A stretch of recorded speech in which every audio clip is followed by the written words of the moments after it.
16-year-old Leo Biederman loved the stars. He spent countless nights in his backyard, peering through his telescope. One night, something extraordinary happened. I stumbled upon a faint, blurry object moving against the stars.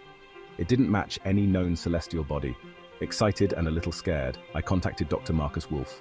Dr. Wolf started tracking the object. I used powerful telescopes and software. The object was a comet, a massive ball of ice and dust. It was on a direct collision course with Earth. A comet impact would be catastrophic. I had to inform the authorities. And so the stage was set for a revelation. News of the impending disaster sent shockwaves across the globe. Governments scrambled into action. The scientific community confirmed Dr. Wolf's calculations. The Wolf-Biederman comet was massive. Jenny Lerner, a tenacious young journalist, caught wind of the story. I discovered a classified project, codenamed ELE. I knew I had to expose the truth. Jenny's expose sent the world into a frenzy. Panic and fear spread like wildfire. The weight of the world fell on the shoulders of President Beck. He addressed the nation with a somber tone, acknowledging the terrifying reality. The Wolf-Biederman comet was indeed on a collision course with Earth. A daring plan has been devised, a last-ditch effort to save humanity. The construction of the Messiah began immediately. The fate of humanity rests on our ability to complete the Messiah and launch it in time.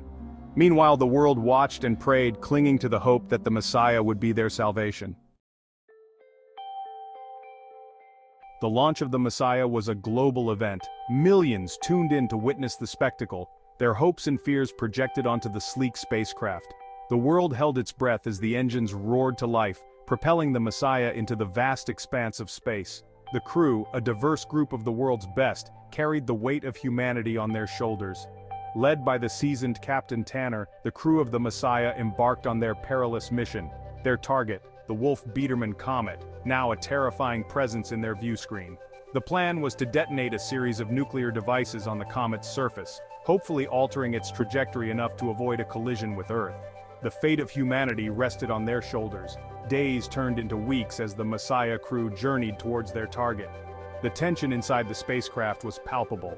They knew the stakes were high, the odds stacked against them. Yet, they pressed on, driven by their courage, their sense of duty, and their love for the planet they left behind.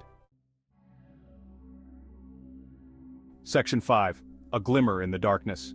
The crew of the Messiah worked tirelessly, planting nuclear charges on the comet's surface. Time was running out, and the pressure was immense. Back on Earth, billions watched with bated breath as the detonation time approached. The fate of humanity hung in the balance, their hopes pinned on the success of this desperate mission. The detonation was a sight to behold. A blinding flash of light illuminated the darkness of space, followed by a shockwave that rippled through the comet. The Messiah, battered but intact, emerged from the debris cloud.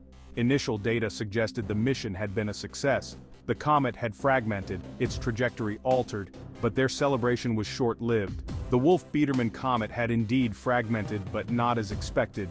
Instead of being deflected entirely, it had split into two distinct pieces. One, a smaller fragment, had veered off course, no longer a threat to Earth. The other, a massive chunk, still hurtled towards Earth on a collision course with the Atlantic Ocean. The mission had been a partial success, but the threat to humanity remained. Section 6. The Lottery of Life. The news of the remaining comet fragment plunged the world into chaos. The Messiah's partial success was a cruel joke, a temporary reprieve from the inevitable. Governments, faced with the impossible task of choosing who would survive, implemented a lottery system. Each nation randomly selected individuals to take shelter in underground bunkers, built to withstand the impact and its aftermath. The lottery became a heart-wrenching spectacle. Families torn apart, dreams shattered, and the agonizing wait for the inevitable. John and I, we prayed for our numbers to be drawn. Our hopes and dreams were intertwined with the survival of our unborn child. The selection process was agonizingly slow. Each day, millions tuned in to broadcasts, their hearts pounding with a mixture of hope and dread. The lottery represented the ultimate gamble, a roll of the dice that would determine who lived and who died. The world watched, prayed, and wept, united in their shared humanity in the face of impending doom. Section 7. A desperate gamble. The world watched in horror as the remaining fragment of the Wolf-Biederman comet, now dubbed the Biederman fragment, drew closer. Time was running out. Governments, desperate to buy more time, launched a barrage of intercontinental ballistic missiles armed with nuclear warheads. It was a desperate gamble, a Hail Mary pass to shatter the fragment further. The ICBMs streaked across the sky, their fiery trails a testament to humanity's last-ditch effort. The world held its breath, watching on as the missiles closed in on the Biedermann fragment. The impact sent shockwaves across the globe, but the celebration was short-lived. The fragment, though battered, remained intact. The ICBMs had failed. The failure of the ICBM attack sent a wave of despair across the globe. Hope, once a flickering flame, seemed to extinguish. The Biedermann fragment, a harbinger of doom, loomed large in the sky, a constant reminder of humanity's impending fate. The world braced for impact. Section 8. Sacrifice in the Void. With all hope seemingly lost, the crew of the Messiah made a decision. They would sacrifice themselves to destroy the Biedermann fragment. Using the Messiah's remaining fuel and explosives, they would pilot the spacecraft directly into the heart of the fragment, detonating everything on impact. It was a suicide mission, a final act of heroism to save humanity. Captain Tanner, his voice heavy with emotion, addressed the world from the Messiah. He spoke of courage, of sacrifice, and of the enduring spirit of humanity. His words resonated across the globe, a beacon of hope in the face of despair. Millions listened, tears streaming down their faces as Captain Tanner and his crew prepared for their final act of defiance. The world watched as the Messiah, a beacon of hope turned instrument of self-sacrifice, plunged into the heart of the Biedermann fragment. The resulting explosion, a blinding flash of light visible even from Earth, ripped through the fragment. The Messiah, along with its brave crew, was gone, but their sacrifice had bought humanity a second chance. Section 9. The Day the Sky Fell. The impact, though significantly lessened by the Messiah's sacrifice, was still devastating. The Biedermann fragment slammed into the Atlantic Ocean, triggering a series of mega-tsunamis that ravaged coastlines across the globe. Cities were swallowed by the sea, millions perished. The Earth, scarred and battered, reeled from the impact. John and Sarah, huddled deep within the confines of the underground bunker, felt the tremors shake the Earth. They held each other close, their unborn child a symbol of hope amidst the chaos. The impact had been devastating, but they were alive. The sacrifice of the Messiah crew had saved them. The days that followed were dark and uncertain. The atmosphere, choked with dust and debris, plunged the world into a perpetual twilight. The impact winter had begun, casting a long shadow over the survivors. Yet, amidst the devastation, the spirit of humanity endured. The impact had been devastating, but we were alive. The sacrifice of the Messiah crew had saved us. Section 10. A New Dawn. As the dust settled and the initial shock subsided, humanity began to rebuild.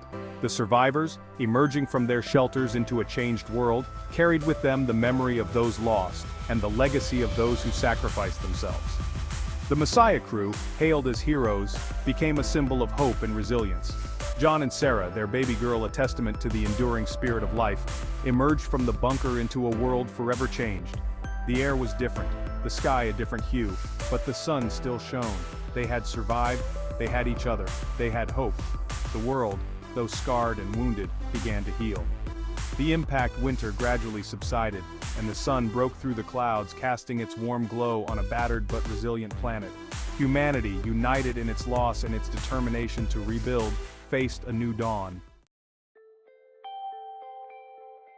Section 11. A Legacy Etched in the Stars. Years later, the memory of the Wolf-Biedermann comet and the events that unfolded served as a stark reminder of humanity's vulnerability and its capacity for courage and sacrifice. The Messiah crew, their names etched in history, became a symbol of hope for generations to come. Their selfless act had ensured the survival of the human race. President Beck, addressing a world still rebuilding but filled with hope, spoke of the resilience of the human spirit. He spoke of the sacrifices made, the lessons learned, and the importance of unity and cooperation. The world had changed, but humanity had endured.